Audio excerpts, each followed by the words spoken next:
네, 안녕하십니까. 중앙방역대책본부 상황총괄단장 임수경입니다.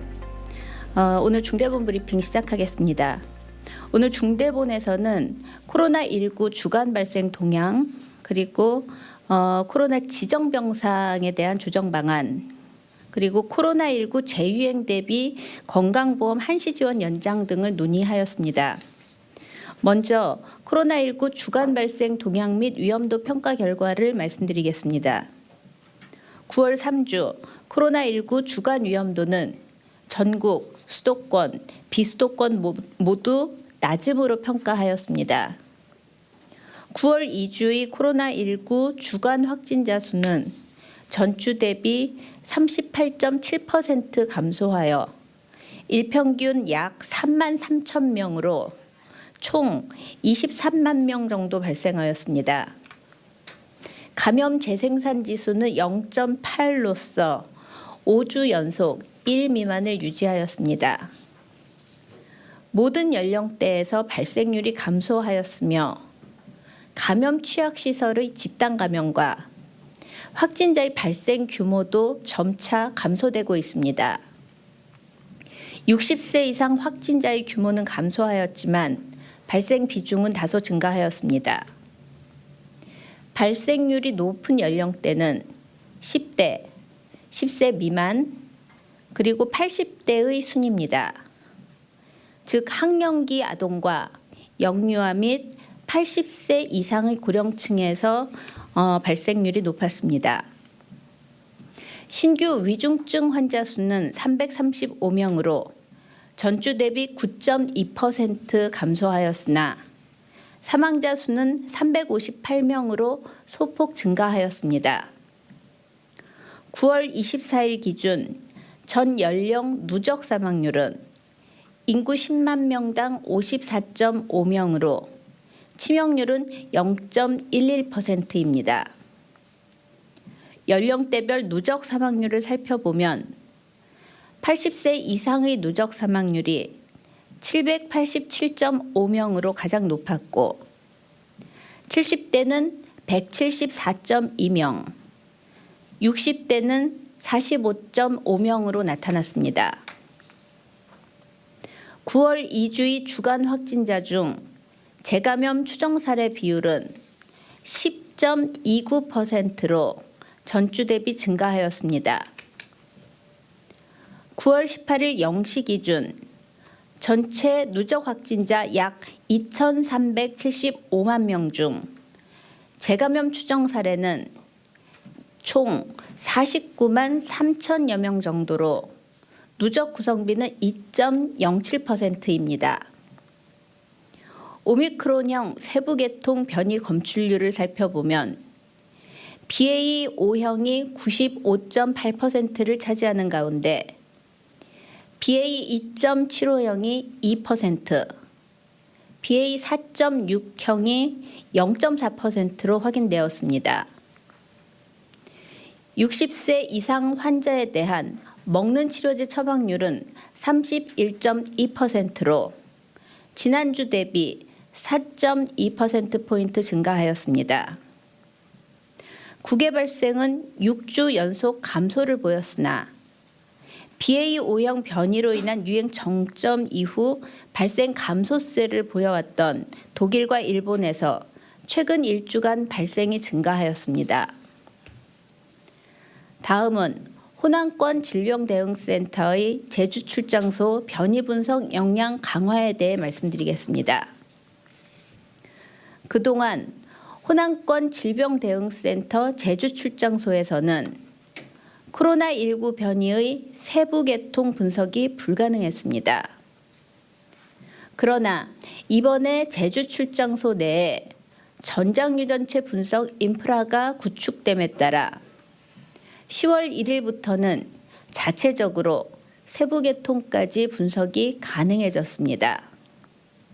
내 외국인이 많이 방문하는 제주 지역에서 신규 변이 바이러스의 유입 및 출현에 대하여 더욱 신속한 대응이 가능할 것으로 생각됩니다.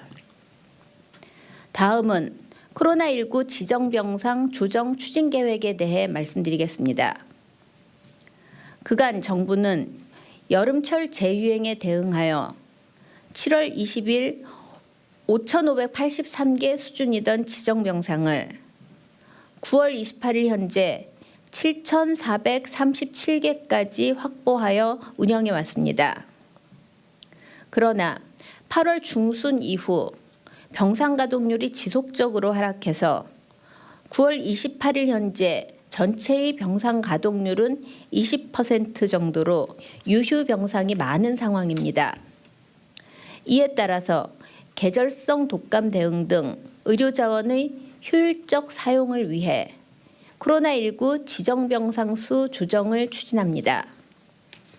지정병상은 국가 지정 입원 치료병상과 코로나19 긴급치료병상, 거점 전담 병원을 중심으로 유지할 계획이며 투석, 분만, 소아병상과 요양병원 입원 수요, 그리고 지역별 균형 등을 고려해서 조정하게 됩니다. 지정병상은 1,477병상을 순차적으로 조정하여 10월 7일까지 5,960병상 수준까지 줄여나갈 계획입니다. 병상 배정이 필요한 지정병상 외에도 대면 진료 후에 입원이 가능한 일반 병상 또한 충분히 운영되고 있습니다. 전국 7개 권역별 지정병상 공동 활용 체계를 통해 입원 치료에 차질이 없도록 만전을 기하겠습니다. 다음은 코로나19 재유행 대비 건강보험 한시 지원 연장 계획에 대해 말씀드리겠습니다. 가을, 겨울철 확진자 급증에 대비하기 위해 의료 서비스 이용과 취약시설 대응에 한시적으로 지원되는 건강보험 수가의 적용 기간이 연장될 예정입니다. 이번에 연장되는 건강보험 수가는 원스톱 진료기관의 검사, 진료 및 약제 처방에 따른 통합진료료 수가와 재택치료의료상담센터의 야간 휴일 전화상담 관리료, 그리고 병상 자율입원에 따른 통합격리 관리료, 또한 요양병원 및 정신의료기관 대상으로 한 감염 예방관리 정책 가산료, 그리고 감염 취약시설 의료기동 전담반 수가입니다. 이 중에 원스톱 진료기관 통합관리료, 그리고 의료상담센터 전화상담관리료, 통합격리관리료 및 감염예방관리 정책 가산료는 11월 30일까지 연장하여 적용됩니다. 다만 감염 취약시설에 대한 선제적 감염 예방이 필요함을 고려할 때 의료기동 전담반 수가는 12월 31일까지 연장합니다. 앞으로 코로나19 유행 상황 추이를 고려하여 이번 건강보험 수가의 추가적인 기간 연장 여부 등에 대해서도 검토하도록 하겠습니다.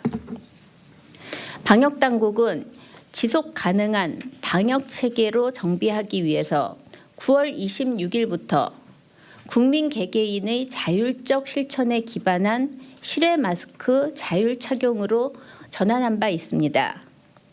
이에 따라서 실외 마스크 착용 의무가 해제되었지만 이는 과태료가 부과되는 규제 조치만 해제된 것일 뿐 실외 마스크 착용이 불필요해졌다는 것을 의미하는 것은 아닙니다. 여전히 개인의 자율적인 마스크 착용은 필요합니다. WHO와 미국 CDC 등 해외 보건기구에서도 코로나19 고위험군 및 혼잡하고 밀폐된 공간 등에서 활동할 때에는 마스크 착용을 권고하고 있습니다.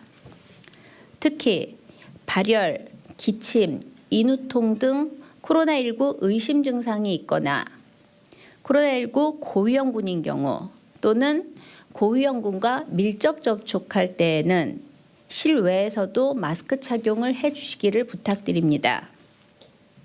또한 다수가 밀집한 상황에서 함성을 지르거나 대화를 하는 등 비말 생성 행위가 많은 경우에도 마스크 착용을 적극 권고드립니다. 실외에서 마스크 착용하지 않고 기침이나 재채기를 할 때에는 옷소매 안쪽으로 입과 코를 가리는 기침 예절을 준수해 주시기 바랍니다. 이상입니다.